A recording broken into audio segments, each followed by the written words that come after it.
Մենք պետք է կարողանանք միասնական լինենք, կարողանանք ջնջենք սևերի եւ սպիտակների կործանարար գծերը եւ միասնական կարողանանք ասել, որ Նիկոլ Փաշինյանը այո, չի ներկայացնում Հայաստանի Հանրապետության քաղաքացու շահը, Նիկոլ Փաշինյանը ներկայացնում է սեփական աթոռը պահպանելու ծրագիրը։ Սեփական աթոռը իշխանությունները պահում են ամեն գնով, ընտրությունների միջոցով կլինի, արտահերթ ընտրությունների միջոցով կլինի, բոլոր դեպքերում մեզ պետք է միասնականություն եւ մեզ պետք է չլռել։ Լռության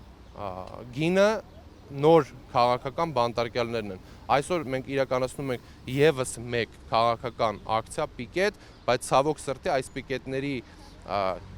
այս պիկետները միայն շատանում են, չեն նվազում եւ մենք ցավոք սրտի անընդհատ հայտնվում ենք դատարանների հայատներում կամ այլ տեղերը նրա պատճառով, որ նոր քաղաքբանտարկյալներ, նոր քրեական գործեր եւ նոր քաղաքական հետապնդումներ են իրականացվում քաղաքական այս կամ այն գործչի ընդդիմադիր այս կամ այն կարծիքը ներկայացնող անձանց վերաբերյալ։ Դուք խոսում եք այս իշխանության ժամանակ ռեպրեսիաների մասին, ԱԳՆ նախարար Արարատ Միրզոյանն ասաց իմ ընդդիմադիր եղած ժամանակ ընդդիմադիրներին սպանում էին։ Քանի անգամ եք սպանել Արարատ Միրզոյանին եւ իր թիմակիցներին։ Ես այս թեմայի մասին շատ եմ խոսել եւ Արարատ Միրզոյանները, Ալեն Սիմոնյանները եւ շատ այլ մարդիկ, որ այսօր պաշտոնավարում են, վառ ապացույցն են նրա, որ հանրապետականները չեն սպանել ընդդիմադիրներին։ Հանրապետական կուսակցության կառավարման տարիներին եղել է խոսքի ազատություն եւ այսօրվա վարչապետը ցավոք սրտի նաեւ այդ խոսքի ազատության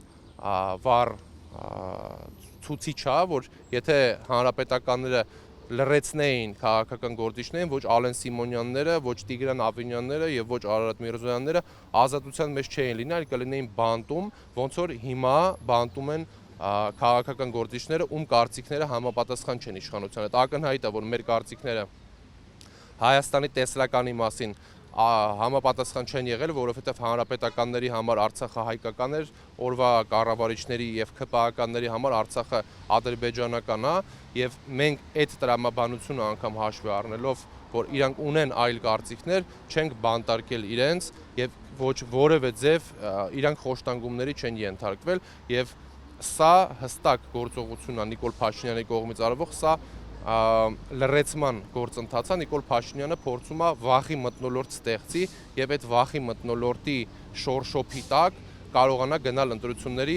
քարոզելով իր այդ սրտիկները, սերը եւ այդ սրտիկների տակ, որ Փաշինյանը ցույց է տալիս, պահկված են այն տեսանյութերը, որտեղ ոստիկանները ոտք ու ձեռ արած հերոս մեր առյուծ եղբայրների մայրերին եռաբլուրից իջացնում են, պահկված է այն տեսանյութերը, որ մեր վրա փողոցներում կրակել են, ուժ են կիրառել